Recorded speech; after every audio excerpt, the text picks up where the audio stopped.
Hi, today we are in the Space Gallery at the San Diego Air and Space Museum. And today I'd like to talk to you about our Apollo program and the many artifacts that we have from there. Today, right now, I'm standing next to a 1/34 scale model of the Saturn 1B rocket. The Saturn series of rockets was the first rockets that were purpose-built for human manned spaceflight. And the Saturn 1B stood approximately 223 feet tall, which was a giant compared to the Mercury and the Atlas rockets. The Saturn V stood an additional 120 feet taller for a maximum height of 363 feet. Now, the Apollo space program unfortunately had a very tragic beginning.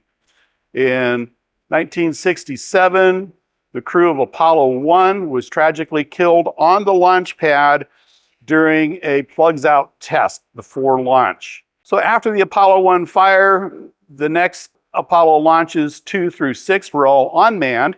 And then we went to Apollo 7, which was the first manned launch with the newly revised Block 2 module, which is a lot safer module for the astronauts to be in. Apollo 7 was commanded by longtime San Diego resident Wally Schirra.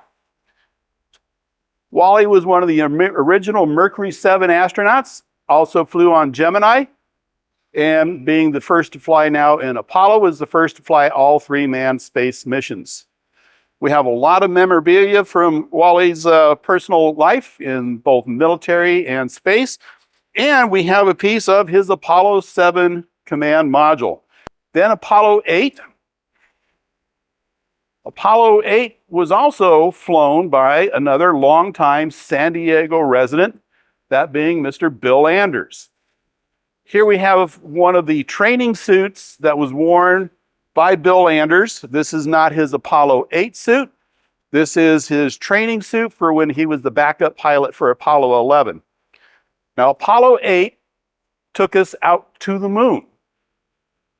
Now, we did not have a functional lunar lander to accompany Apollo 8 on that flight.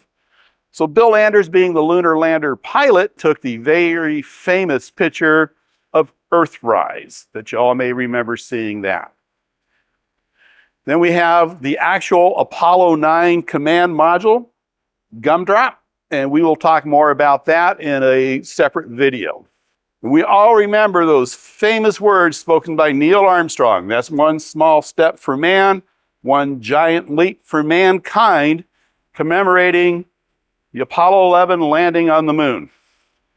Here we have a reproduction of the lunar suit that was designed for the Apollo missions. So this is an entirely self-contained suit, has its own power, water, and oxygen supplies.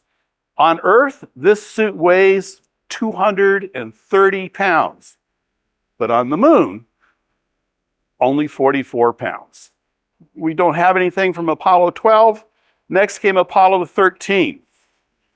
Now, Apollo 13 is the flight where we had an explosion in the service module about halfway to the moon. This is an actual Apollo era liquid oxygen cylinder. This is believed to be what was the cause of the explosion on Apollo 13. But it is believed that there was a short in the wire in a liquid oxygen tank, and when they went to steer the tank, it created a spark, which created the explosion. That mission is often called a failure. It's also called the most successful mission in the Apollo program because we got the crew back alive. So we have several other flights ending in Apollo 17. And we are happy to have one of the moon rocks from Apollo 17. So Apollo 17 was a little over 50 years ago. And to this date, we are still learning from the moon rocks that we brought back from the moon. If we walk over here, we will see an actual lunar sample container that was used on all the Apollo missions.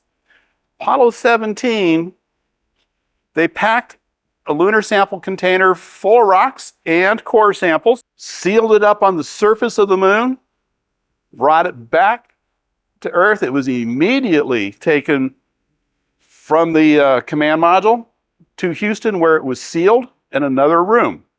50 years later, when the technology had improved to better study the lunar samples, they opened up those and are doing studies on those to this date.